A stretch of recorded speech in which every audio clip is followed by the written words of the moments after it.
ሰላም ዲናችሁ በያላችሁ በጥሩ ነገር ሰላም ነው። አሸይና እንዲ ያላችሁ እሞኝላችሁ አለ ቤተሰቦች ስትጎንዶሎ ማዳች ላይክ እና ሼር ያደረጋችሁ ሐሳቦቻችሁ ለብዙዎች አካፍሉ። ለዚህ ኮልቪ አመሰግናችኋለሁ። ሐሳቡ ሲሞቻችሁ ቢያንስ 2000 ላይክ እንድትጎጩት ቦታ ላክቱና ጠይቃችኋለሁ። ለዚህ ኮልቪ አመሰግናችኋለሁ። ዛሬ ደግሞ ይዘናችን ዘላችሁ የመጣነው እንግዲህ የኢራንን እጅግ በጣም አስደናቂ ሞዛይክ ዶክትሪን ነው። እንግዲህ በመላ ዓለም ያለው የመከላከያ ሰራዊት አወቃቀር ወጥ ነው፣ ሴንትራላይዝድ ነው። ማዕከላዊ የሆነ የመከላከያ ሰራዊት ሚኒስተር አለ። በሚኒስተር መስሪያ ቤት ውስጥ እያንዳንዱ ያንን መስመር ተከትሎ በየአቅጣጫው በየብራንቹ ስራውን ይሰራል ማለት ነው። የኢራኑ ግን ለመጀመሪያ ጊዜ ከዓለም የተለየ የራሳቸው የሆነ የሞዛይክ ዶክትሪን የሚባል የመከላከያ ሰራዊት አወቃቀር አላቸው። ይሄ አወቃቀር ባጭሩ ወይም ደግሞ ቀለል ባለ አማርኛ ለማስረዳት የአማራ ክልል መከላከያ ሰራዊት ማለት ነው፣ የኦሮሚያ ክልል መከላከያ ሰራዊት፣ የትግራይ መከላከያ ሰራዊት፣ የሲዳማ መከላከያ ሰራዊት፣ የማዕከላዊ ኢትዮጵያ መከላከያ ሰራዊት። ስንት ክልል ነው እኛ ያለን? 12 13 አይሮን ነው አላውቅም። በክልሎቹ ልክ መከላከያውን በግዛቶቹ ልክ መበተን ማለት ነው። እያንዳንዱ ክልል የራሱ የሆነ አዛዥ አለ፣ የራሱ የሆነ ጀነራል፣ የራሱ የሆነ ኮሚኒኬሽን፣ የራሱ የሆነ ትጥቅ፣ የራሱ የሆነ ስንቅ አለ እና በሰላሙ ጊዜ የኢራን መከላከያ ሰራዊት የማዕከላዊውን የመከላከያ ሰራዊት መንገድ ይከተላል፣ ሲስተም መዋቅሩን ይከተላል። ችግር ካለው ግን ልክ እንደ ሀገር የኤርትራ መከላከያ ሰራዊት፣ የጅቡቲ መከላከያ ሰራዊት፣ የአፋር ምንድነው የምትል አፋር አልከኝ በእናታችሁ የኬንያ መከላከያ ሰራዊት አድርገው ልክ ለየብቻው እንደ ሀገር መከላከያ ሰራዊት ነው የሚንቀሳቀሱት። እንደ ሀገር ራሳቸውን ችለው የራሳቸውን መስመር ዘርግተው የራሳቸውን ወታደር የራሳቸውን ኮማንዶ ይዘው ነው የሚዋጉት። ስለዚህ አሁን የአሜሪካና የእስራኤል ድካም ፍሬ አላፈራ ያለው ምንድን ነው? አንዱን በመግደል ምክንያት መዋቅሩ አይፈርስም። አንድ ክልል ላይ የፈለከውን ውርጅብኝ ብታወርድ ራሱን በራሱ ደግሞ ይተካል። ሌላው ትልቁ ችግር ይሄ ነው። አንደኛ መከላከያ ሰራዊቱ 31 ቦታ ተከፍሏል። የኢራን መከላከያ ሰራዊት 31 መከላከያ ሰራዊት ሆኗል። አንዴ ነው። ሁለተኛ ራሱ 31 መከላከያ ሰራዊት ደግሞ ጄኔራሎቹ ሲገደሉ አዛዦቹ ሲገደሉ ደግሞ ሶስት ተጠባባቂ ይዟል እና በሰከንድ በደቂቃ ውስጥ የሚቀያየር በጣም የተራቀቀ ነው። ይሄ ሞዛይክ የጦር አወቃቀር በጣም የተራቀቀ ነው እና እንዳልኳችሁ ከዚህ በፊት ከኢራቅ ውድመት፣ ከየመን ውድመት፣ ከሶሪያ ውድመት፣ ከሊቢያ ውድመት ጋዳፊ ሲሞት ሊቢያ ተያይዛ ወደ መቀመቅ ነው የወረደችው። ሳዳም ሁሴን ሲሞት ኢራቅ ተያይዛ ወደ መቀመቅ ነው የገባችው። ኢትዮጵያም እንደዚህ ነች። በነገራችን ላይ የኢትዮጵያ አወቃቀር ልክ አሁን ዓለም አቀፍ ያለ ነው። ደግሞ የኢትዮጵያ ደግሞ በጣም የባሰ ነው። ከመሪዎቿ ጋር ከነገስታት ጋር ህልውና የተጣበቀ ሀገር ነች ኢትዮጵያ። ደግሞ አፄ ዮሐንስ ሲሞት ንጉሱ ብቻ አይደለም የሚሞቱት፣ መከላከያ ሰራዊቱ ወይም ደግሞ ወታደሩ ብቻ አይደለም የሚሞተው፣ አገሪቱ ትሞታለች። አፄ ቴዎድሮስ ሲሞት ኢትዮጵያ ድጋሚ ነው የተበተነችው። ሙሉ በሙሉ ነው የተበተነች። ሰራዊቱ ብቻ አይደለም የተበተነ እና አፄ ምኒልክ ሲመጣ ድጋሚ ነው የተዋጋው። መላ ኢትዮጵያን በሙሉ ዞሮ ተዋግቷል። አፄ ቴዎድሮስ ሲሞት መላ አገሪቱ ነው የፈረሰችው። አፄ ዮሐንስ መላ ኢትዮጵያን ዞሮ ተዋግቷል።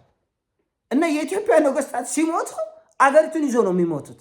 ለምን? በአንድ ሰው ትከሻ ላይ የተንጠለጠለ አገር ስለሆነ ነው። ይሄ አሰራር ኢራኖቹ ምን አድርጉ? ሰበሩት። አንድ ሰው ሲሞት የሚሞት ሀገር አያስፈልግም። ትክክል ነው።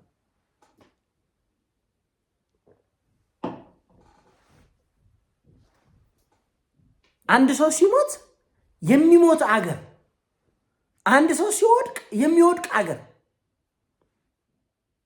መንግስቱ ኃይለማርያም ኢትዮጵያን ለቆ ወደ ዚምባብዌ ሲሄድ በአሻጥርም ይሁን በተንኮልም ይሁን በየትኛው መንገድ ይሆንና ለቆ ሲሄድ መላ ኢትዮጵያ በትንትና ነው የወጣቸው።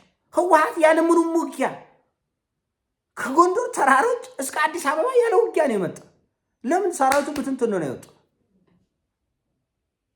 ይሄ በጣም አደገኛ አካሄድ ነው። አገር የሚያፈርስ ነው። አፄ ዮሐንስ በመተማ ውጊያ ሲወድቅ ሰራዊቱ ወዲያው ነው በትንትን የወጣው። ታሪኩን ማንበብ ትችላላችሁ። የኢትዮጵያ ሰራዊት ድል ሙሉ በሙሉ ሊቆጣጠር ትንሽ ሲቀር የውጊያ የበላይነት ኑሮት፣ የሰራዊት ብዛት የበላይነት ኑሮት፣ ከፍተኛ የውጊያ ሞራል ኑሮት በብቃት እየተወጣ ያለውን ውጊያ ከመሐዲስቶች ጋር ያደረገውን ውጊያ ልክ አፄ ዮሐንስ ሲቆስሉ ሰራዊቱ ተበተነ። ሰራዊቱ ተበተነ ለውጊያ ሳይሆን የንጉሱን ነፍስ ለማዳን በነበረ ሽኩቻ ማህዲስቶች ሙሉ በሙሉ የኢትዮጵያን ሰራዊት አሸነፉ። በጣም በሚያስደንቅ ሁኔታ። ስለዚህ መንግስት እንደዚህ አይደለም አወቃቀሩ ልክ አይደለም። በተለይ ጠላተ ብዙ በሆነና በብዙ አይን ክትትል በሚደረግበት ዓለም ላይ ከፍተኛ ጥንቃቄ ያስፈልጋል። ኢራኖቹን በ31 ቦታ ላይ የተበተነው መከላከያ ሰራዊታቸው እንዳልካቸው የአፋር መከላከያ ሰራዊት የራሱ ትጥቅ፣ የራሱ ኮር፣ የራሱ ብርጌድ አለው ማለት በጣም ከባድ ነው። አሁን እንደዚህ አይነቱን አሰራር ወደኛ ብታመጣ የማይሞከር ነው። ፍጹም መተማመን ስላለ ኢራኖች ውስጥ ፍጹም ይሄን ወደኛ ሀገር ይዘምጣ ወደ ኢትዮጵያ ይዘምጣ ወደ አፍሪካ ብትመጣ ወደ መገነጣጠልና ወደ በእርስ በርስ ጦርነት ልንገባ እንችላለን። ኢራኖቹ ግን ፍጹም መተማመን ስላለ ነው። ፍጹም መተማመን ስላለ ፍጹም ሚስጥራዊነት ስላለው እና እንደዚህ አይነቱ አወቃቀር በጣም ውስብስብ ነው። ለኢራኖቹ ግን የራሳቸው የውስጥ ጉዳይ ስለሆነና በጥልቀት ስለሰሩበት በጣም ቀላል ነው። እያንዳንዱ አመራር 3 ሰው 4 ሰው 5 ሰው ተተኪያለ። ሲሞት ተተካለ። በቃ አለቀ። ልክ እንደ አንድ ተራ ወታደር ነው። ለምሳሌ አንድ ተራ ወታደር ውጊያ ላይ ያለ ቢሞት ሰራዊት አይፈርስም። ልክ እንደዛ ነው። ለኢራኖቹ ደግሞ ጄኔራል ብትገድል እንደ አንድ ተራ ወታደር ሶማዓት ሆኗል። ቀጥል መንገድን ይላል። ሌላ ሰው ይተካል። በፍጹም መተማመንና ጥልቅ የሆነ ትስስር ስላለ ነው። እና ከተሄራን መረጃዎች ቢመጡም ባይመጡም ትእዛዝ ቢመጣም ባይመጣም ይቀጥላል። የኢራን ሰራዊት ውጊያን ይቀጥላል። በቃ መገናኘት አልተቻለም ይላል። እዛው የክልሉ ይዋጋል ማለት ነው። የግዛቱ ክልል የሚለው ለሌላ ዓለም የሚሰራ አይመስለኝም።